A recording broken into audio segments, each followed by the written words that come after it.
I chose scenario number 1, the best friend's brother. It began on a Friday evening, the kind of dusky spring night when the air is just cool enough to send shivers across your skin, but warm enough to make you open every window.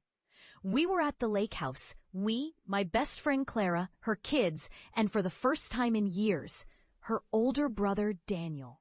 I had always thought of him as completely off limits. He was freshly divorced, twice my age, and carried himself with that quiet, unshakable calm that made you want to lean in closer.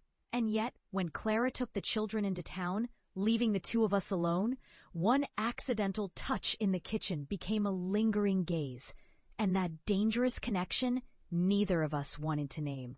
For years, my life had felt polished on the outside, career stable, a tidy home shared with a husband who no longer really saw me, and friendships that were my anchor.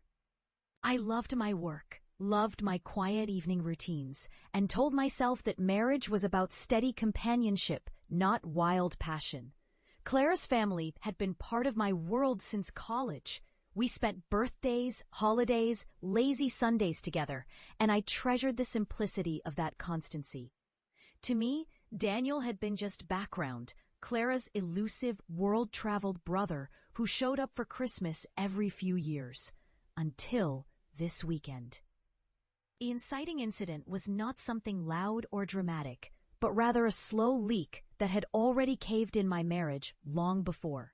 6 months earlier, I had found an unfamiliar scarf in our bedroom.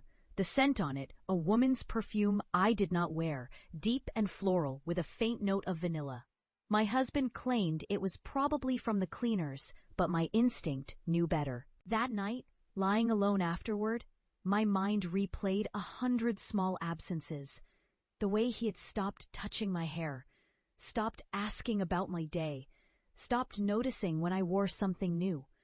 So when Clara invited me to the lake house, it felt like a lifeline, a weekend escape from the hollow spaces of my own home.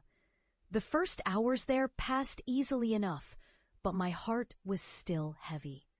While Clara bustled about, Daniel joined me on the porch, handing me a glass of iced tea. The clink of ice against glass was sharp in the quiet, his voice deep enough to make the railing feel suddenly closer against my back.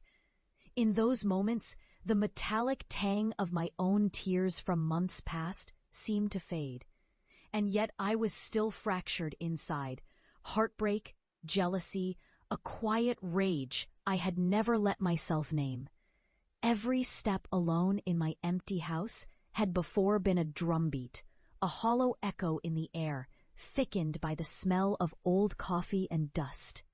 Every touch on my phone was a reminder that no message would arrive, not from the man who had once vowed to love me. Daniel was unexpected.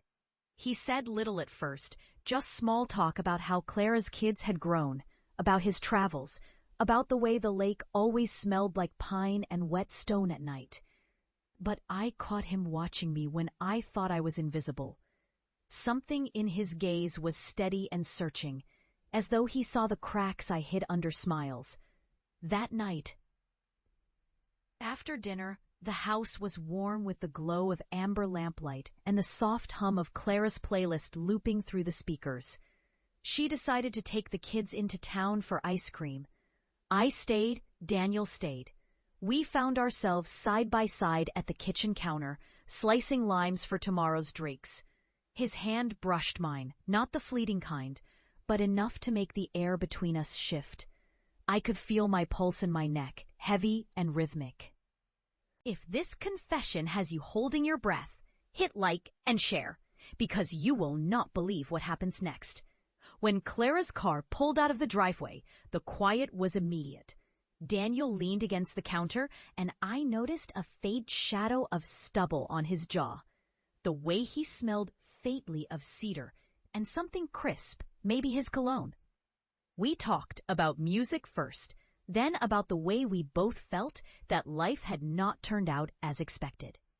He told me about the end of his marriage, how he had stayed too long, how silence between two people could become louder than any fight. And I found myself sharing my own truth without hesitation. He listened the way no one else had in years. Every word felt like peeling away a layer I had kept hidden, revealing something tender and alive underneath. The connection was not about physicality. It was that dizzying recognition that someone your whole life has told you is not yours could, in fact, feel like home. Later, we walked out onto the small back deck. The moon was low, casting silver ripples across the dark water. My bare feet felt cool against the old wood planks. I could hear the gentle lapping of water against the dock, and the faint rustle of trees beyond. I wanted to reach for his hand, but fear kept me still. Fear of Clara's reaction, fear of the judgment, fear of acknowledging that my marriage was already over in every way that mattered. We lingered there until headlights came up the drive. He stepped away first, his expression unreadable, but his eyes unmistakably warm. That night, I dreamed of nothing in particular, only a feeling, like leaning into the heat of a fire after years in the cold. Over the next day, small things kept happening. Daniel passing me the sugar at breakfast with his fingers brushing mine, his glance holding mine a second longer than courtesy required. The way he stood a little closer when we talked. By Saturday evening, I felt more alive than I had in years. But with the rush came guilt, the heavy taste of betrayal, not just of my husband, but of Clara's trust. On the final morning, he offered to carry my bag to the car. Our parting was simple, a soft take care and a look that said there was more, much more under the surface. Driving back home, the scent of pine on my skin, I knew something irrevocable had shifted. In the weeks following, Daniel and I exchanged a few messages, casual, careful, and yet every word was edged with possibility. For the first time in so long, I felt seed. It was intoxicating. I did not know if this path would lead anywhere, or if it was meant to be just a moment suspended in memory. But I knew I had been given an unexpected second chance to feel, to connect, to believe that love could still find me, even after loss. Perhaps it was forbidden. Perhaps it was foolish. But perhaps, in the quiet space between right and wrong, something beautiful was beginning.